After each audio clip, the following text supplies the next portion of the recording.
Hey everyone, welcome back to the channel. If you're a Mobile Legends Bang Bang player like me, you've probably wondered about switching up your setup. Today, we're diving deep into a hot topic. What are the pros and cons of using a gamepad in MLBB? And more importantly, is it actually better than sticking with the good old touchscreen on your phone? I'm going to break it all down for you, based on my own experience using a gamepad with my Lenovo tablet in PC mode, connected to a big screen. We'll cover the advantages, the drawbacks, and I'll even save my absolute favorite pro for the end. It might just convince you to make the switch. Stick around, because this could change how you play MLBB forever. Let's jump right in. First off, let's talk about the pros of using a gamepad. And I'll compare each one to playing directly on your phone's touchscreen. Trust me, there are some game-changing benefits here that make MLBB feel like a whole new experience. Starting with the tactile feedback. Physical keys on a gamepad provide a more tactile and enjoyable gaming experience. There's something satisfying about pressing actual buttons. You get that click, that resistance, that makes every skill cast and basic attack feel precise and responsive. Now, compare that to playing on a phone. Touchscreens are super convenient for on-the-go gaming, but they lack that physical feedback. It's all flat glass, so you're just tapping away without any real feel. It can feel a bit disconnected after a while, especially in intense matches.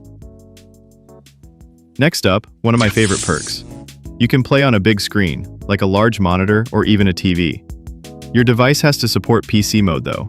I'm using a Lenovo tablet, and it's awesome because of its built-in PC mode that lets me mirror and extend the display seamlessly. This turns MLBB into a console-like experience right at your desk or couch. On the flip side, with just a phone, you're stuck with that tiny screen. Sure, you could use a large iPad or tablet for touchscreen play on a bigger display. But then, the on-screen buttons get spread out super far apart. It makes controlling your hero feel awkward and imprecise, like your thumbs have to stretch across a football field. It's doable, but not ideal for competitive play. And speaking of big screens, playing on one seriously lessens eye strain during those long grinding sessions. You can lean back, relax, and not have to squint at every little detail. Hours of ranked matches? No problem. Your eyes thank you. Contrast that with phone play. Staring at a small screen for extended periods can really strain your eyes, leading to headaches or fatigue. If you're pushing for Mythic or higher, that eyesore can cut your sessions short and mess with your performance. Plus, on a big screen, heroes, the map, and everything else appear much larger, giving you a tactical edge. You spot incoming ganks from afar, notice subtle map changes, or even see enemy recalls happening in the fog of war more easily.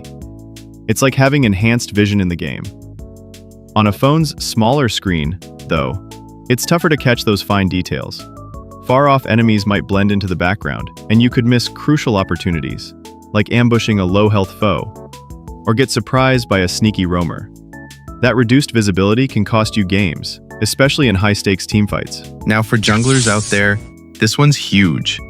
A gamepad gives you faster access to retribution. Your finger is already hovering over that dedicated button, so smiting objectives like the turtle or lord is lightning quick, no fumbling around on the screen. Professional players on phones can be insanely fast, sure, but for us average folks without godlike reflexes, touch controls put us at a disadvantage. That split-second delay in reaching for the retribution icon, it can mean the difference between securing the buff or watching the enemy steal it. But here's a major advantage, and honestly, my primary reason for switching. Gamepads work perfectly with sweaty hands. No more ghost touches or slippery controls throwing off your combos. Whether it's a humid day or you're in the heat of a comeback, the physical buttons stay reliable. Playing on a phone with sweaty palms? It's a nightmare. Ghost touches everywhere, accidental skill casts, or missed taps. Finger gloves help, but they can scratch your screen over time. And let's be real, once the sweat starts, your motivation dips and you're pausing every few minutes to wipe your hands. Gamepads eliminate that frustration entirely. Another big win, no heating issues.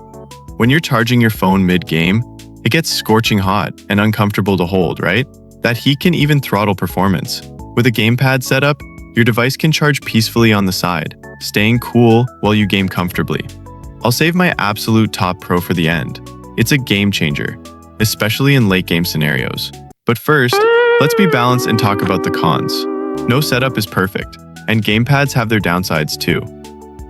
The biggest con for me, using my tablet as a touchpad while playing on a big screen, is buying items mid-game to counter enemies. It's not impossible, but it takes way more time. Navigating menus with the gamepad feels clunky. There's a workaround. Just play directly on the tablet screen for easier access. But since I'm hooked on the big screen vibe, without touchscreen support, it becomes a hassle during intense moments. Chatting is another pain point. With a gamepad on a tablet or phone, typing messages is slower than touch. And if you're on a big screen like me, in-game chat is straight up impossible. No coordinating with your team or trash-talking opponents. Emotes are out too. You can't taunt after a kill or use them to tilt the enemy psychologically. It's a trade-off for communication-heavy players. Finally, cost is a significant con. This setup isn't cheap compared to just grabbing your phone. Tablets with solid PC mode support run about 20,000 to 30,000 pesos. A decent 27-inch monitor with 144 Hz refresh rate, around 5,000 to 8,000 pesos. The gamepad is trickier. My FlyDigi model is discontinued, so you're looking at used ones for 2,500 to 5,000 pesos. Total investment, roughly 27,500 to 43,000 pesos. In my opinion, if you're serious about MLBB and want that premium feel, it's worth it. But for casual players, it might be overkill. All right, we've covered the pros and cons, but now for the reveal. My number one pro, that makes gamepads unbeatable in MLBB. The macro features. This is huge for countering heroes, especially in those chaotic late-game team fights. With macros on a gamepad, like mine, you can program sequences to prioritize item purchases instantly. For example, need to counter a heavy healing team? Bam, macro buys Sea Halberd in a flash, no menu fumbling. It keeps you in the action without missing a beat. You can even rapid buy and sell items during battles. Say you're low health, swap boots for immortality to survive a dive. After respawning, macro sell it and grab Wind of Nature to fend off physical damage dealers.